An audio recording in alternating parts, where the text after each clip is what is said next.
आपका overall score 95 है, ठीक है। ग्रामरली टूल है, और आपकी जो प्लेजरम है आपकी, अगर हम लोग देखिए कि आपका कंटेंट डुप्लीकेट है या नहीं है, वो भी आपको पता चल जाता है हमें। 95 स्कोर बहुत अच्छा है आपका। 100 0 to 100 मेजर होता है आपका, और 0 to 100 मेजर के अंदर आपकी जितना लो हो उतना बुरा है, जितना ऊपर होगा उतना अच्छा। जैसे 95 रीच कर एक्सेप्शनल, बहुत अच्छा आपका, ठीक है, क्या मिस्टेक्स नहीं है। लेकिन आपका कंटेंट जो है वो प्लेजराइज है, वो आपने जो कंटेंट उठाया हुआ है, वो कंटेंट उठाया हुआ है, हाँ, तो वो आपकी 13% प्लेजरम है।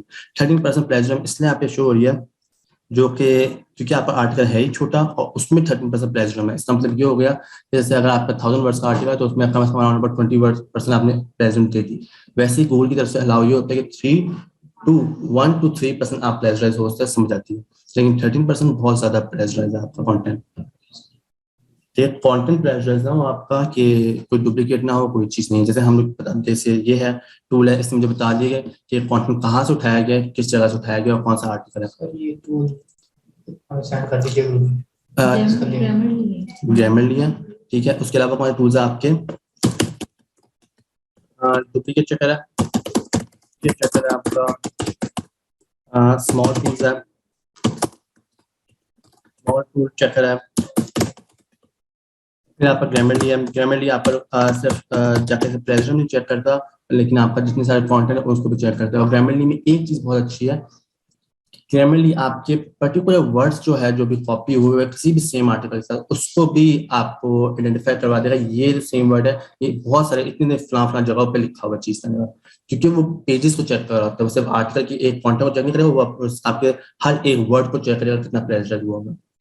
तो वो भी चीज करता है। कौन सा यूज है? जो बॉट है, जो टूल क्या है, हाँ, स्पिनर जो होते हैं सब कुछ वो होता है, आप कर देगा वो। आप पहले तो हमें ये जानना चाहिए वो फायदा क्या होता है। वो क्या करता है टूल, वो टूल आप कंटेंट डालो और वो स्पिन कर देगा पूरे कंटेंट को, इधर से उधर सारी लाइंस कर देगा, जिससे आपकी लाइंस ब्रेक हो जाएगी, और जो आपके आर्टिकल की सेंस है वो उसकी डिलीवरी टोटली ही स्टैंडर्ड से जो वो आर्टिकल ऐड करते हैं, जो कि एआई बेस्ड टूल है। अगर स्पिनर की हम लोग बात करते हैं, स्पिनर आपके आर्टिकल्स की जो लाइंस है उसको इधर से उधर कर देगा, जिससे आपके प्लेजर कंटेंट भी आपका पढ़ा जाएगा। लेकिन वो आपके आर्टिकल आर्टिकल की जो सेंस है वो खराब हो जाती है। पूरा पढ़ना पड़ेगा उसे, बल्कि पढ़ना पड़ेगा और ठीक करना पड़ेगा आपको पूरा मुकम्मल, क्योंकि उसकी सेंस टोटली चेंज हो गई कि फलां की लाइन कहाँ है और फलां बात वहाँ पे है। जो आपकी सेंस वाली चेंज है वो अब रिसेंटली टूल है जो आया है, ए बेस्ड टूल्स आया है, इसमें कुछ डिफरेंट बॉट है, कैसे और डिफरेंट टूल है। वो क्या करते हैं, आप कंटेंट डालो, कंटेंट को ही आपके जो कि हम लोग कहते हैं पैराफ्रेज, या आप कह लो कि सिनोनिम्स वो ऐड कर देते हैं। सेम टू सेम चीज होगी, उस सेम टू सेम चीज के अंदर वो आपको सिनोनिम्स ऐड करके वो चीज बता देगा आपको। फॉर एग्जांपल मैंने असाइनमेंट सबमिट कराई वर्चुअल यूनिवर्सिटी के लिए, तो बाद में वो एरर बता देते हैं कि यहाँ से आपने कॉपीराइट किया है, यहाँ से तो लाजमी ऐसी यूनिवर्सिटी से स्कैम थोड़ी करते हैं। यूनिवर्सिटी में स्कैम करने के शुरू होता है कि यूनिवर्सिटी ब्लॉक कर देती है आपको। अगर आप बाहर की यूनिवर्सिटी से ऐसे करोगे ना, उन्होंने आपको टोटली ब्लॉक कर देना यूनिवर्सिटी से, और लोग करते हैं। और ये स्कैम आता है आपको इस तरफ से, उसमें ये होता है कि आपको जितने सारे रिसर्च पेपर्स होते हैं वो लोग पाकिस्तानी लोग उठाते हैं ऐसे वहाँ, और उसके टूल्स होते हैं जहाँ से हम लोग वो देख सकते हैं, लेकिन उनके पास ज्यादा पावरफुल टूल होते हैं प्लेजरिज्म के, जो कि पेड होते हैं, तो वो तो उनसे पे आप स्कैम नहीं कर पाते। तो ये चीज को करो नोट। मैंने बच्चे की असाइनमेंट जमा कराई थी, मेरा दोस्त था उसकी असाइनमेंट जमा कराई थी, भाई का था, और उसकी टेक्निकल चीज की असाइनमेंट थी। और मैंने ये किया था कि मैंने सिंपल कंटेंट को मैंने तो अच्छे तरीके से पढ़ा, टाइम लगा कर कंटेंट पे काम किया था, उसको एआई बेस भी किया, सब कुछ किया, हर एक चीज को तरीके से कंटेंट को करके किया। और वो कंटेंट जब यूनिवर्सिटी में गया, बाहर की लंदन की यूनिवर्सिटी थी, उसमें रिसर्च हुई, जब गई तो वो बच्चे को ब्लॉक कर दिया उन्होंने डायरेक्टली, क्योंकि असाइनमेंट कॉपी थी आपकी डिफरेंट चीज से। तो आप कॉन्सेप्ट वाइज करो, जिस तरह करो, हाँ, कॉन्सेप्ट कॉपी ना हो, तो ये चीज आपकी लाजमी दिखी जाती है। अच्छा, ठीक है। दूसरा आपका क्या है, अगर इसी हम लोग आर्टिकल को आगे लेके चलते हैं कि इसमें आपकी चीज क्या है।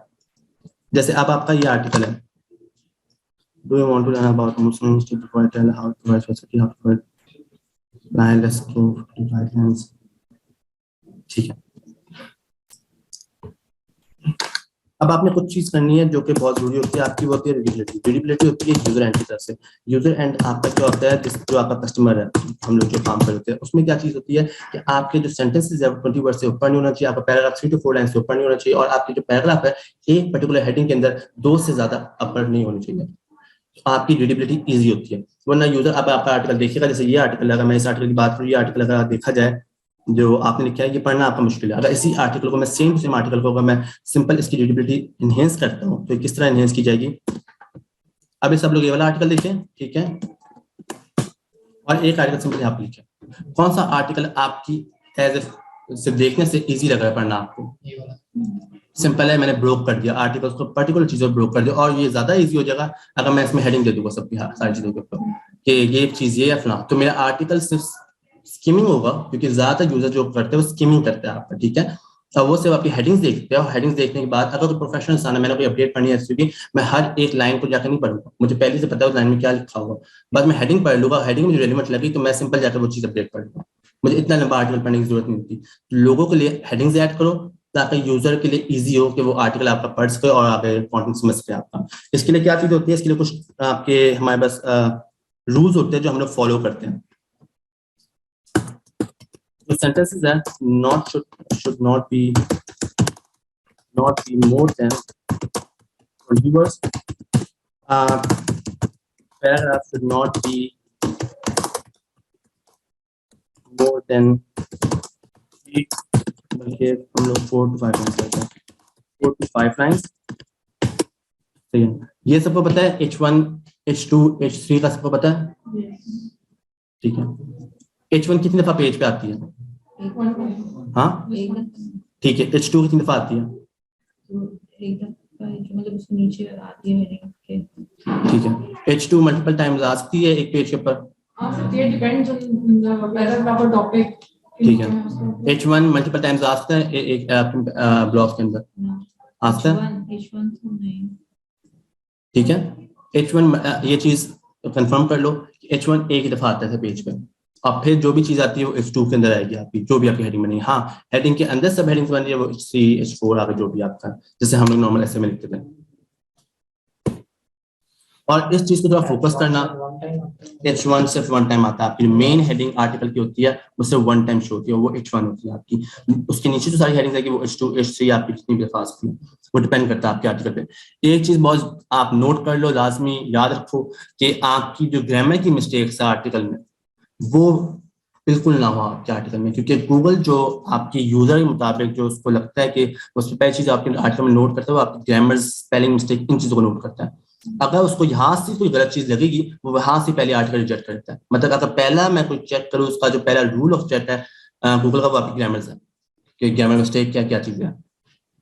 तो अपना आर्टिकल वन टाइम एक कोई अपना आर्टिकल लिखा है उसको ग्रामरली में डालो, ग्रामरली में जाके अपना ग्रामरली चेक कर लो, कोई और डिफरेंट टूल्स है वहां पे जाके अपना एक बार कंटेंट देख लो, क्योंकि हम ह्यूमनली तौर पे नोट नहीं कर सकते, वो आपको ये है बस एकदम से नोट करके बता देंगे बस, ठीक है। ठीक है, हमारा कंटेंट ऑप्टिमाइजेशन हो गया, हमारा कीवर्ड ऑप्टिमाइजेशन हो गया, हमारा जो पे कंटेंट है वो भी ऑप्टिमाइजेशन आपकी कंप्लीट हो गई। अभी तक आपके मॉड्यूल के अंदर जो चीजें हमने कंप्लीट कर ली है, सिर्फ में मॉड्यूल दिखाने के बाद में खोला हो तो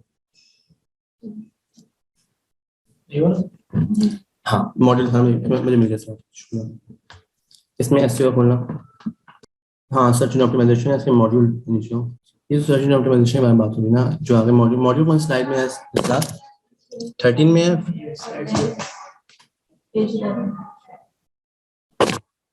खोला हुआ आपने मॉड्यूल अपना खाना?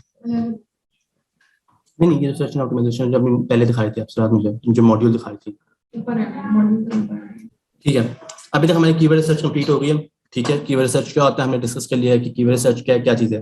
How to be search in friendly, हमने ये भी चीज डिस्कस कर ली, कंटेंट किस तरह होना चाहिए आपका, यूआई आपकी गूगल किस तरह से अपना कोई भी कंटेंट लिख रहे हो, किस तरह से काम करो, यूजर कन्वीनियंस हम लोग कैसे इजी कर सकते हैं, कोई भी अपनी आपकी वेबसाइट या अपनी जो सेंस है हमारी वो किस तरह होनी चाहिए आपके कंटेंट की। अब आती है आपकी यूआई यूएक्स की। ऑन पेज हमारा कंप्लीट हो गया, ठीक है। ऑन पेज में हमारी एक चीज रहती है वो यूआई और यूएक्स रहता है। यूआई या यूएक्स क्या होता है आपका, वो होता है user interface and user experience. UI user interface, UX user experience. अगर हम कोई भी वेबसाइट देखते हैं अब आपके यूआई यूएक्स में क्या आता है कि सिंपली जैसे आपकी कोई भी चीज जो आप नोट करते हो वेबसाइट में, आप वो चीज देख रहे होते हो कि इसकी कितनी परसेंटेज आपकी मतलब यूजर इंटरफेस की कैसी है, यूएक्स क्या है और वो किस तरह काम कर रहा होता है। इससे पहले दो चीजों को कॉन्सेप्ट आपने समझो, इंटरनल लिंक्स और एक्सटर्नल लिंक्स क्या होते हैं। इंटरनल लिंक्स आपके होते हैं, पता है आप लोग इंटरनल लिंक्स और एक्सटर्नल लिंक्स क्या होते हैं? अगर मैं थोड़ा स्पीड अप हो रहा हूँ तो मैं तेज हो रहा हूँ तो लाजमी बता देना, ठीक है। इंटरनल लिंक्स होता है आपकी जो कि आपकी वेबसाइट को अपनी ही वेबसाइट पे रिडायरेक्ट कर रहा है, और आपका जो एक्सटर्नल लिंक्स होता है वो किसी और की वेबसाइट पे जाकर रिडायरेक्ट कर रहा होते हैं, और दोनों की परसेंटेज आपको देना लाजमी होता है अपनी वेबसाइट के ऊपर। इंटरनल लिंक्स की परसेंटेज आपको अराउंड अबाउट 1 to 2% आपकी होती है जो कि आप अपने आर्टिकल में देते हो, और आपकी एक्सटर्नल लिंक की परसेंटेज भी आपकी अराउंड अबाउट 1 to 2% होती है। मुझे अब एक सवाल का जवाब दो कि एक्सटर्नल लिंक हमें किसी वेबसाइट को देने की जरूरत नहीं है। मुझे अपनी वेबसाइट पे मैं क्यों सैरिश को या मसरात को या मैं आपको किसी को भी लिंक दूं, मुझे पहले ये बताओ, देना ही क्यों है? ट्रैफिक के लिए मैं पागल तो हाँ क्या हाँ, ट्रैफिक तो उधर चली जाएगी, मैं पागल थोड़ी कि मैं मतलब ये तो ये हो गया एम्पोरियम प्रमोट कर रहा है पैकेजेस मॉल को, मैं क्यों करूं?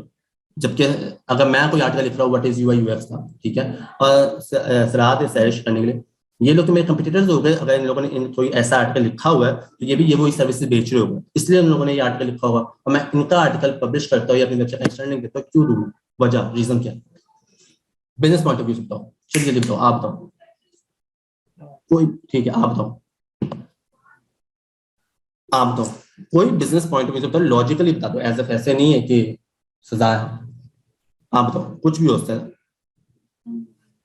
What type of link? हम अपना लिंक दूसरे की वेबसाइट पे दे रहे हैं। हाँ, हम किसी और की वेबसाइट का लिंक अपनी वेबसाइट पे दे रहे होते हैं। जैसे ये है ना वेबसाइट, आप समझ लो ये आपकी वेबसाइट है, ठीक है, और मैं इसी वेबसाइट में मैं यहाँ पे लिंक दे देता हूँ वेब डिजाइन डेवलपमेंट, जैसे यहाँ पे मॉडर्न एलिमेंट या वेबसाइट, हाँ हाइपर लिंक का मैं ऐसे आपकी वेबसाइट दे देता हूँ, ठीक है। टॉपिक सेम होना चाहिए। हाँ ऑब्वियसली टॉपिक सेम है, वेबसाइट के ऊपर मैं लिंक दिया तो ऑब्वियसली कोई बात आपकी वेबसाइट से ही रिलेटेड होगी, क्यों दूं? सर आप उसे रेवेन्यू इकट्ठा करें पर क्लिक इस तरह से भी कुछ हो सकता होगा, होता है और इस तरह से होते हैं, लेकिन वो डिफरेंट बिजनेस मॉडल है। लेकिन इसमें मैं रेवेन्यू जनरेट कर रहा हूँ, ना मैं कोई पैसे से ले रहा हूँ, ना कुछ भी नहीं ले रहा। रीजन क्या है? नहीं, लेकिन ये भी होता है ना कॉम्प्रिहेंसिव, अगर हम लिखेंगे तो मतलब डिटेल में अगर कोई नहीं जाना चाह रहा तो हम कॉम्प्रिहेंसिव लिख के उसको दूसरी तरफ डायरेक्ट करते हैं कि बाकी डिटेल यहाँ पर है। नहीं, what do you mean by comprehensive? क्या हम डिटेल में कुछ ना लिखें, हाँ, हम सिर्फ जो है वो मेन पॉइंट्स बुलेट पॉइंट्स लिख दें कि ये एक टॉपिक हमारे पास नहीं है तो हम चाह रहे हैं कि ये वाला टॉपिक हम दूसरी पे जाकर पढ़ें। सही है, बात समझती है। लेकिन अगर देखा जाए तो मुझे नुकसान नहीं समझते आप? नुकसान है कि एक यूजर ने मेरी वेबसाइट पे आया और उसको कंप्लीट कोई इन्फॉर्मेशन मिली नहीं, और हमने भेज दिया रात की वेबसाइट पे जॉब आप लगा, तो ये तो ये हो गया। हाँ, ये तो ये हो गया, सर्फ एक्सेल मेरे से लेने आया वो, और मैंने उसको सर्फ एक्सेल से पैकेट दिखा के उसको कहते हैं रात की दुकान से ले लो, मैं तो आएगा नहीं। उनको भी तो करना पड़ता है, उनको भी। मेन रीजन क्या होती है कि आपने एक्सटर्नल लिंक आपने देना ही क्यों होता है, और ये गूगल की तरफ से ये मतलब जरूरी है कि आपने देना ही है, इंटरनल से भी एक्सटर्नल से। जैसे मैंने आपको बताया दोनों परसेंटेज इक्वली रखनी पड़ती है कि इंटरनल भी दो और एक्सटर्नल भी दो, लेकिन एक्सटर्नल की पहली मेन रीजन क्या होती है कि वैसी ये तो गूगल की तरफ से ठीक है कि मैंने गूगल की बात मान समझ आती है, और मैं लेकिन ये भी है कि मैं गूगल की बात ना सुनूं, और मैं खुद वैसे इतनी ही बड़ी अगर मेरी बड़ी वेबसाइट है तो मुझे गूगल की बात सुनने की जरूरत ही नहीं है। जैसे अमेजोन को जरूरत नहीं है गूगल की आपकी बात सुने, अमेजोन का सेल्फ एक बड़ा सर्च इंजन है, या आप अमेजोन बहुत बड़ी बात करी मैंने, डेली पाकिस्तान, प्रो पाकिस्तान और कोई जो वेबसाइट ऐसी कोई बड़ी वेबसाइट है जियो.com करने के लिए, उनको गूगल की जरूरत है ही नहीं। वो एक्सटर्नल लिंक दे या ना दे गूगल को कोई फर्क नहीं पड़ता, क्योंकि वो अब एक उन्होंने वैसे ही नाम उन्होंने इतना बड़ा कर लिया अपने जियो.com ने कि वो कहीं भी किसी भी सर्च इंजन में जाकर अपनी वेबसाइट बनाएंगे वो वैसे ही उनका नाम चलेगा, कि यूजर स्पेसिफिक जब जियो.com ढूंढ रहा होगा वो जियो को ही ढूंढ रहा, ठीक है। लेकिन ये जरूरी क्यों होता है कि आपको मोर इन्फॉर्मेशन के लिए, आपको ज्यादा इन्फॉर्मेशन देने के लिए यूजर को अपने अपने लोगों का या अपने कंप्यूटर से लिंक आप दे देते हो।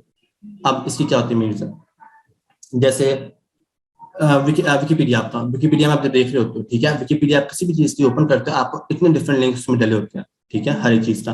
उसमें क्या होता है कि विकीपीडिया में अगर आपको कोई भी इन्फॉर्मेशन ढूंढ रहे हो और आपको किसी भी वर्ड का स्पेसिफिक नहीं पता, आप उस लिंक पे क्लिक करते हो, वो स्पेसिफिक आपको उस जगह पे लिख रहता है। उसी तरह से आपका आर्टिकल होता है, जैसे आपका आर्टिकल में मैंने पूरा मैं समझो मैं बात कर रहा हूँ ऑन पेज की, ठीक है, ऑन पेज की ना मैंने बता रहा हूँ कि कंटेंट किस तरह होता है, आपका कंटेंट की फलां ये चीज है। अब यूजर के बेनिफिट के लिए अगर मैं देखूँ, ठीक है, जैसे मैंने आपको बताया, मैं भी आपको बता सकता था कि कंटेंट को ये फलां चीज करो, मैंने आपको टूल भी बताया, ठीक है, ताकि आप लोगों को आपके लिए इजी हो टूल ढूंढना। उसी तरह आपने अपने आर्टिकल में चीजें बतानी है। आप उस जो मैंने नाम बताया मैं वहाँ पे लिंक दे दूंगा उन लोगों के कि ये फला टूल है जो अगर आपके लिए अगर आपने यूज करना है तो आप उस पर जाकर रिडायरेक्ट हो जाएंगे। ठीक है, मैं उनका लिंक दे दूंगा उन्हें ताकि यूजर के लिए इजी हो जाए। अब देखा जाए इसका बेनिफिट क्या है, एक तो यूजर जो आया उसको कंप्लीट इन्फॉर्मेशन आपके आर्टिकल से मिल गई, उसको टूल भी मिल गए, उसको टूल्स के लिंक भी मिल गए, ठीक है, उससे हर एक इन्फॉर्मेशन कंप्लीट मिल गई। और जो आर्टिकल आपने नहीं भी लिखा उसका भी लिंक मिल गया कि अगर कोई स्पेसिफिक उसको इन्फॉर्मेशन जिसमें आपने नहीं पता, आपने नहीं लिखी हुई है और आप समझते कंप्लीटली वर्ड्स है, उसका आपने आर्टिकल लिंक भी दे दिया आपने। ठीक है, अगर आपने इतनी कंप्लीट इन्फॉर्मेशन जब दी होती है, सही है, तो यूजर फिर आपसे नहीं हटता, उसके बाद इंप्रेशन ही अच्छा पड़ गया कि एक आर्टिकल में उसको कंप्लीट इन्फॉर्मेशन मिल गई। हाँ, हम उसको जब स्पेसिफिकली वो टूल जब यूज करना होगा तो वो टूल ठीक है, वो लिंक ले लेगा, बुक मार्क ले लेगा। लेकिन अगर कोई और आर्टिकल मिला उसके सामने उसी टाइप का सेम आर्टिकल आता है तो प्रेफर करेगा कि मेरे आर्टिकल को ओपन करे, ताकि क्योंकि उसमें सारी इंफॉर्मेशन कंप्लीट होती है। एग्जाम्पल की बात करते हैं हम लोग, एक और सपोज करते हैं कि सपोज जैसे आप लोग कोई स्पेसिफिक मैगजीन या आपके ऑथर होगा, अगर बुक पढ़ रहे हो उसका ऑथर होगा जिसका स्पेसिफिक आप पढ़ रहे हो तो आर्टिकल, ऐसा है? कोई बुक पढ़ते हैं आप? बुक में आप लोगों का कोई फेवरेट ऑथर है? चलो बुक छोड़ो, बुक चलो बुक तो एक मिनिमम आ गई। सब लोग मूवी सीजन सब लोग देख रहे होते हैं, ठीक है, एक स्पेसिफिक एक्टर का सीजन जो आप कहते हो कि भाई इसका आ गया तो भाई मैंने देखना है, या कोई ऐसी स्पेसिफिक मूवी जिसका पार्ट दूसरा आता है तो आप कहते हो देखना है, क्यों? उसकी मेन रीजन क्या होती है? कैटेगरी हमने देखी होती है उसका, हाँ, आप प्रेफर कर रहे हो, एक्सपीरियंस अच्छा होता है। उसी तरह से ये यूआई यूएक्स होती है आपकी, ये एक दफा यूजर का एक्सपीरियंस आपकी वेबसाइट पे अच्छा हुआ है तो दूसरा भी प्रेफर करेगा कि आपका होता है, और इसी को ट्रस्ट कहा जाता है। और यही ट्रस्ट अगर मेंटेन हो गया ना तो अकॉर्डिंग टू जेफ बेजोस, मेरा नहीं stats, according to Jeff Bezos एक यूजर 5000 यूजर्स को लेट करता है और रिडायरेक्ट करवाता है आपकी वेबसाइट पे। एक यूजर 5000 यूजर्स को रिडायरेक्ट करवाता है आपकी वेबसाइट के ऊपर, और उसमें से सिर्फ ये नहीं कि social media, word of mouth की मार्केटिंग से करवाते हैं, जिसको हम लोग वर्ड ऑफ माउथ की मार्केटिंग क्या कहते हैं। और वर्ड ऑफ माउथ की मार्केटिंग ऐसी मार्केटिंग होती है जिसको आप ट्रैक नहीं कर सकते। अगर आपने भी शॉप से कुछ चीज लिया, आप रिकमेंड करोगे फला बंदे से, कभी नोट कर लेना। बल्कि अगर आप लोगों ने किसी ने लैपटॉप लिया, ठीक है, कोई रिसेंट लैपटॉप मोबाइल लिया होगा और आपके दोस्त ने लैपटॉप मोबाइल लेना होगा, आपको जिस शॉप से अच्छा एक्सपीरियंस हुआ जिससे आपने लिया, आप उसको लाजमी प्रेफर करोगे कि भाई वहां पे जाके लैपटॉप लेना, मेरा रेफरेंस लेना, तो आपको अच्छा साउंड देगा, आप लाजमी उसको प्रेफर करते हो।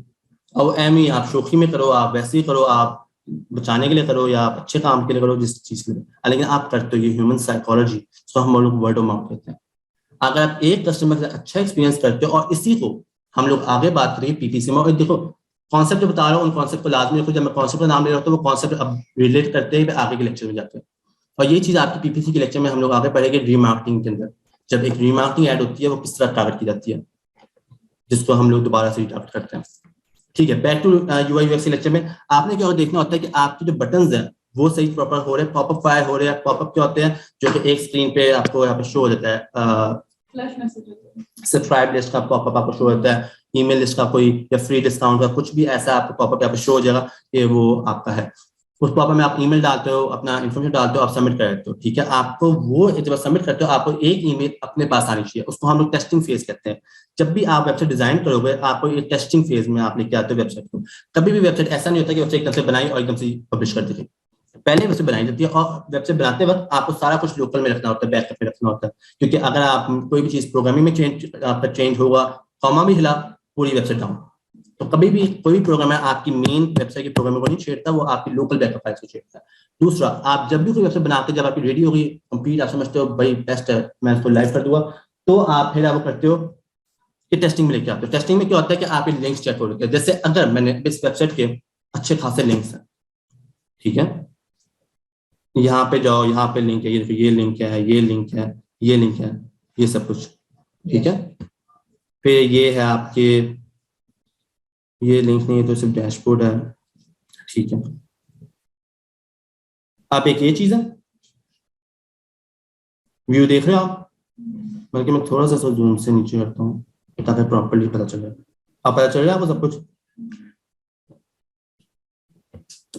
ये व्यू मैंने देखा है इसके अंदर डेस्कटॉप के ऊपर, ठीक है, लैपटॉप पे। अब मैं ये व्यू आपका हम लोग देखिए कि मोबाइल पे किस तरह शो होता है आपका, कि आपका मोबाइल पे किस तरह से व्यू आपका शो हो रहा है। आपका एक तो तरीका है कि आप लोग वो शो करते हो उस तरह देखते हो कि मोबाइल पे जाओ और मोबाइल पे जाके देख लो कि अपना स्क्रीन आपकी किस तरह से शो हो रही है। दूसरा हम यहाँ से देख लेंगे, आप देख रहे हो मोबाइल पे ये डायमेंशन रिस्पॉन्सिव है। डायमेंशन रिस्पॉन्सिव क्या होता है, इस चीज को समझो। रिस्पॉन्सिव होता है एक ऐसी चीज जो कि हर तरफ रिस्पॉन्स उसका जो कि साइज है, हर एक चीज एडजस्टेबल है अकॉर्डिंग टू जो भी प्लेटफॉर्म है, मोबाइल, लैपटॉप, डेस्कटॉप, कुछ भी अकॉर्डिंग उसके अपने प्लेटफॉर्म के वो एडजस्ट कर लेगा अपनी स्क्रीन को। अब ये देख लो, अगर मैं रिस्पॉन्सिव बात करूँ तो पहली बात स्क्रीन रिस्पॉन्सिव ही नहीं है, जो कि वेबसाइट रिस्पॉन्सिव नहीं है, जो कि सबसे बड़ा इशू है यूआई यूएक्स में। अगर स्क्रीन रिस्पॉन्सिव नहीं है तो ये स्क्रीन आपकी ना उस पर सही ओपन हो रही होगी, मोबाइल के अंदर ना आपके टैबलेट्स के अंदर, किसी भी डिवाइस में ओपन नहीं होगी। तो ये सबसे बड़ा इशू होता है, क्योंकि डेवलपर्स क्या होते हैं, डेवलपर्स आपका जब भी कोई आपकी वेबसाइट बनाते हैं कहा जाता है कि वेबसाइट को रिस्पॉन्सिव रखा जाए। वेबसाइट रिस्पॉन्सिव जब होती है जब आप थीम रिस्पॉन्सिव रखते हो, और थीम आपकी रिस्पॉन्सिव जब होती है जब आप एचटीएमएल थीम को चूज करते हो। डिफरेंट टाइप की थीम होती है, एक एचटीएमएल थीम होती है, एक वर्डप्रेस थीम होती है, एक फ्लान थीम होती है, बहुत फ्लान थीम्स होती है। लेकिन आपने हमेशा थीम रखो तो एचटीएमएल थीम रखो, क्योंकि एचटीएमएल थीम की जो कि कल को आप वर्डप्रेस चेंज करो, वर्डप्रेस से शॉपिफाई जाओगे, शॉपिफाई से वूकॉमर्स में जाओगे, वूकॉमर्स से अलग किसी प्लेटफॉर्म में जाओगे। एचटीएमएल को रीडायरेक्ट करवाना, डिफरेंट प्लेटफॉर्म में लेके जाना बहुत इजी है, मतलब सिर्फ कोड उठाना पड़ेगा आपको। अगर मैं बात वर्डप्रेस वेबसाइट करता हूँ, सीरम को मैं उसको मूव नहीं करता, उसको मूव करना ही नामुमकिन, क्योंकि वर्डप्रेस की अपनी कस्टम कोडिंग होती है, तो बैकएंड पे हो रही होती है, आप उस कोड को उठा नहीं सकते पूरा में। और अगर मैं उठा भी ली तो वर्डप्रेस की अपनी थीम है, उसको अलाउ नहीं है आपको कि आप वर्डप्रेस थीम उधर डालो। तो थीम पहले एचटीएमएल होनी चाहिए, अगर एचटीएमएल थीम होगी जब भी चीज आपकी रिस्पॉन्सिव हो सकती है। तो पहला तो ये है कि रिस्पॉन्सिव नहीं है, यहाँ से यूआई यूएक्स इसका फजूल है। अब मैं देखता हूँ कि इसका आईफोन में देख लेता हूँ। आईफोन में ये मैं कहा था कि रिस्पॉन्सिव नहीं है, तो पहली बात में वहां पे इशू क्रिएट होगा आपका। अब किसी मोबाइल पे चीज सही शो नहीं हो सकती अनलेस और अनटिल शायद उन्होंने किसी स्पेसिफिक मोबाइल पे काम ना किया हो। आईफोन 12 प्रो कोई भी, अब यहाँ पे ये चेक करो, अब अपना आईपैड मिनी चेक कर लेते हैं। ये आईपैड मिनी पे सही है, ये आईपैड मिनी के अंदर आपकी शो हो रही है, हाँ ठीक है, आईपैड मिनी के अंदर शो हो रही है आपकी, आईपैड मिनी के अंदर सही शो हो रही है आपकी। फिर हम लोग देख लेते हैं आईपैड एयर के ऊपर चेक कर लेते हैं, ठीक है, इसमें भी सही है आपकी। सैमसंग गैलेक्सी A51 चेक कर लेते हैं, इसमें मोबाइल्स पे टोटली खराब है अकॉर्डिंग टू यूजर। गूगल ने आपकी टोटली वेबसाइट्स को, जो कि आपकी वेबसाइट जब मोबाइल पे अगर ऑप्टिमाइज नहीं होती तो आपको वैसे ही उसने अनडेस्क कर देना है वेबसाइट, आपकी वेबसाइट को, क्योंकि जो कि आपकी मोबाइल ट्रैफिक है वो डबल है एज कम्पेयर टू आपकी डेस्कटॉप की। और कोई भी यूजर जब आपकी वेबसाइट देख रहा होता है मोबाइल पे काफी खोल के देख रहा होता है, ठीक है। कितने आप लोगों में से कितने लोग हैं जो आज तक कोई ऐड देखी है आपने और वो जाके आपने मोबाइल से नहीं, मोबाइल छोड़ के आपने डेस्कटॉप पे ओपन किया? कितने लोग हैं? डायरेक्टली आप मोबाइल से ओपन कर लेते हो और वो जरूरी है। मोबाइल ऑप्टिमाइज नहीं है वेबसाइट तो आप समझ लो क्या वेबसाइट में 50% 60% यूजर आपके वैसे ही खत्म हो गए। तो वो चीज आपको समझ लेना चाहिए कि आप 30% मार्केट रखते हो सब सिर्फ टैबलेट्स के। अगर मैं वैसे इसका वो एज्यूम करूँ तो ये टैबलेट्स में सही है, डेस्कटॉप में सही है और ये लैपटॉप में सही है। बकाया जो इतने सारे मोबाइल्स है उनमें उसकी यूआई यूएक्स टोटली आपकी फजूल है। अब मैं चेक करूंगा इसके लिंक्स कितने हैं, कैसे लिंक्स है, कितने लिंक्स है, कितने लिंक्स में एरर है, कितने 404 एरर है, 303 404। वैसे जो हम लोग से आज अभी देखेंगे एरर्स कितने हैं, एरर डिस्कस नहीं करेंगे उनको ठीक किस तरह करना, वो हम लोग बात करेंगे टेक्निकल एस्टिमेट में जाकर। अब मैं देखना चाहता हूँ इसके कितने एरर्स हैं। अब एक्सटेंशन में सिंपल एक्सटेंशन डाउनलोड की और सारे मुझे लिंक्स जितने भी अभी तक वेबसाइट पे लिंक है उसमें सारे लिंक्स को देख लिया कि आपके सही है या नहीं। अगर वो देखा जाए 47% जो ग्रीन में है वो सही है, जो मिडिल में ऑरेंज में आते हैं वो आपका नॉर्मल हो भी सकते हैं, नॉर्मल नहीं है, एवरेज है।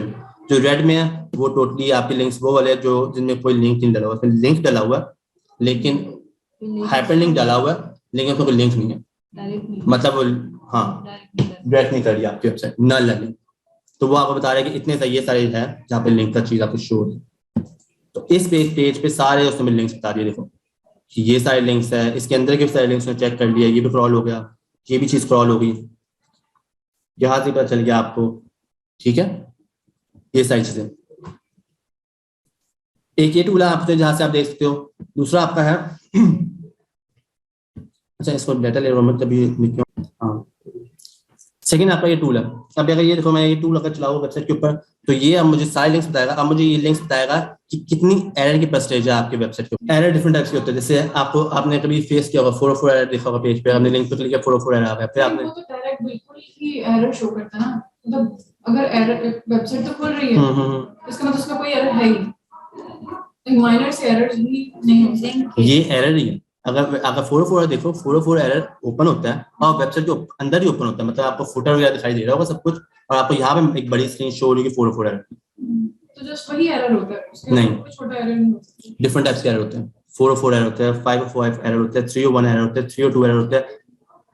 आपने देखा होगा अगर आप याद करो अपने सर्च में आपने एक्सपीरियंस किया होगा 302 एरर को भी, जब लिखा होता है द साइट इज अनरीचेबल उसमें 302 एरर होता है वो आपका। 505 एरर होता है आपका जब आपको लिखा हुआ आता है वेबसाइट पे एकदम स्क्रीन ब्लैंक हो जाएगी और लिखा हुआ डाटा इज नॉट लोडिंग आपकी, ठीक है, या डाटा इज नॉट लोडेड आपका।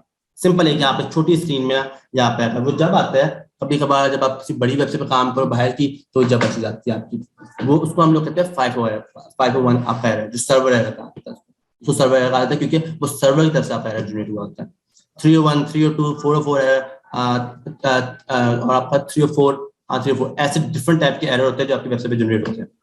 उन एरर्स को आप जब तक रिजॉल्व नहीं कर सकते जब तक आपको पता नहीं चलेगा कि किस टाइप के एरर है। जैसे मैंने अभी तो ये चेक किया कि अभी अगर ये एक्सटेंशन चलाओ तो यहाँ से मैं देख सकता हूँ कि कितने टाइप के एरर आपके शो हो जाएगा, तो चेक करता है आगे उसका। मैंने 47 चेक किया, कोई मुझे उसने एरर की परसेंटेज नहीं बताई, ठीक है, एरर नहीं। लेकिन अगर दूसरी एक्सटेंशन ने आपको बता दें कि जो एरर नहीं है लेकिन नल है वो चीज, उसने आपको लिंक आपको देखो इसने इस टूल ने बताना है एरर कितना। अगर किसी लिंक में कोई एरर शुरू हुआ ना 404, 301 सारे एरर पकड़ के डिटेक्ट करेगा वेबसाइट से और फिर आपको परसेंटेज बताएगा। तो दूसरा टूल है वो गूगल का अपना टूल है, वो आपको बताता है कि लिंक कितने हैं वेबसाइट पे, और अगर वो भी बताएगा जिसमें लिंक लगा हुआ है और जो कोई स्पेसिफिक पेज को रिडायरेक्ट नहीं कर रहा वो भी चीज बताएगा। अब इन टूल को थोड़ा बहुत चेक कर लेते हैं हम लोग। और एक है आपका ब्रोकन लिंक चेकर, मैं इस टूल को क्लिक करता हूँ, मैं यहाँ पे ये खाता वेबसाइट यस। अब एक और चीज है यूआई यूएक्स में चीज देखो जो सबसे बड़ा इशू क्रिएट करेगी इस वेबसाइट के लिए, वो है कि डोमेन ही नॉट सिक्योर है।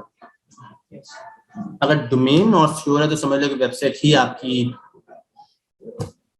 मतलब है, तो आप सोच लो फायदा ही ना इंटरनेट होने का, क्योंकि गूगल ऑटोमेटिकली आपकी वेबसाइट को अलाउ नहीं करता। उसी के साथ फ्री एसएसएल देते हैं, कुछ प्रीमियम वाइड कार्ड्स होते हैं, एसएसएल होता है। फर्क होता है, आपको जरूरी है जो वाइड वाला लेना है या साथ होस्टिंग वाले दे रहे हैं फ्री एसएसएल, उससे भी ठीक रहता है या आपको? देखो जो फ्री होता है ना वो फ्री होता है, वो शेयर्ड होता है। जब शेयर्ड आपका होता है तो आपकी जो स्पीड है, अगर आपका वर्डप्रेस है सीरम जिसकी हमने कल बात डिस्कस की थी कि आपकी जो बाय डिफॉल्ट स्पीड होती है वो होती ही 9 सेकेंड है, और जब आप शेयर में कोई नेटवर्क लेते हो आप जैसे किसी का ले लो, आप ब्लू होस्ट ले लो या गोडैडी किसी का लेते हो, गोडैडी का लेते हो तो बहुत ही गंदा हो जाएगा, लेते हो तो आपकी स्पीड ऑटोमेटिकली आप समझ लो 4 सेकंड और स्लो हो जाएगी अगर आप शेयर में जाते हो, क्योंकि शेयर नेटवर्क में शेयर होस्टिंग होती है, आप एक बंदे के साथ मल्टीपल लोगों से अपनी होस्टिंग शेयर कर रहे होते हो, ठीक है। तो मल्टीपल जब लोगों से शेयर आप कर रहे होते हो तो speed automatically server wise slow हो जाती है, तो ये आपकी होती है। तो आपको जो साल वाली मिलती है, जो फ्री ऑफ कॉस्ट मिलती है, वो आपको शेयरिंग मिलती है, हमेशा शेयर मिलती है, तो वो रिकमेंडेड। वैसे आप लोग अभी शेयर ही लो क्योंकि आप लोग प्रैक्टिस करो, और अगर फ्री मिलती है फ्री लो, सही है, ताकि आप लोग प्रैक्टिस हो जाए। एकदम फ्री हो जाए, काम चलने लग जाए, पैसे आने लग जाए, रेवेन्यू जनरेट हो रहा है, फिर प्रीमियम जो, सही है। किसी भी चीज पे पैसा आपने अभी तक नहीं यूज करना डिजिटल मार्केटिंग में अनलेस एंड अनटिल आप कोई रेवेन्यू जनरेट नहीं करें। आप अगर रेवेन्यू जनरेट नहीं करे तो पैसा 1% मत लगाओ, सही है, ये याद रखना, ये रूल है, डिजिटल मार्केटिंग रूल है। आप कोई पैसा मतलब कोई रेवेन्यू नहीं जनरेट कर सकते अनलेस एंड अनटिल आप उसकी अंदर जो इफेक्ट्स है, जो आप अपनी प्रैक्टिस है, आप वो ना कंप्लीट कर लो। अब चेक करो यहाँ पे, अगर हम लोग देखें अभी देखो मैं सारे एरर की टाइप बता रहा है, देख लो लिंक बता रहा है, लिंक के साथ मुझे उसकी पेज बता रहा है, और पेज के साथ मुझे एरर की टाइप बता रहा है। जैसे देख लो 404, अब मुझे जो बता दिया ये पेज है, इस पेज पे आपका 404 एरर है, और अभी तक मैं कहते हैं यही 2 पेजेस में 404 एरर आपके आ रहे हैं, बल्कि नहीं वो और चेक कर रहे हैं, और बकाया सारे लिंक्स प्रोसेसिंग में। अब वो सारे लिंक्स में निकाल के देगा। ये सारी चीजें आपको वैसे गूगल सर्च कंसोल से पता चल जाती है, और पता चलनी भी चाहिए गूगल सर्च कंसोल से, क्योंकि गूगल सर्च कंसोल और जीए ऐसे 2 टूल है जो रिकमेंडेड है, रिकमेंडेड नहीं बल्कि जरूरी है आपकी अपनी वेबसाइट के लिए। और होना लाजमी है। आज क्योंकि हम लोग बात डिस्कस करेंगे इंशाल्लाह टेक्निकल इश्यू में या एसईओ ऑडिट के लेक्चर में है। एरर हाँ आनी है, बहुत ज्यादा आनी है। गूगल एनालिटिक्स ये दोनों भी यही इंफॉर्मेशन देते हैं, कौन सा? सर्च कंसोल वाला नहीं, जो गूगल एनालिटिक्स आपकी जो इन्फॉर्मेशन देता है वो इन्फॉर्मेशन आपको कहीं और से मिल ही नहीं सकती, क्योंकि वो इन्फॉर्मेशन आपकी टोटली आपकी वेबसाइट की होती है। वो आपको बताता है कितने क्लिक्स है, कितना बिहेवियर है, कितना ये है, कहाँ पे जा रहा है, कहाँ नहीं जा रहा, क्या फेर रहा है, क्या कर रहा है, क्या खोल रहा है, क्या रेवेन्यू जनरेट हो रहा है, किसको प्रोडक्ट को क्लिक कर रहा है। एरर्स। एरर्स आपको गूगल सर्च कंसोल देता है, सारा एरर्स आपको गूगल सर्च कंसोल देता है, क्योंकि गूगल सर्च कंसोल का काम होता है आपकी वेबसाइट में एरर ढूंढना और पेनल्टी को देखना। पेनल्टी भी आपको कोई करती है गूगल से, वो भी गूगल सर्च कंसोल ही बताएगा आपको।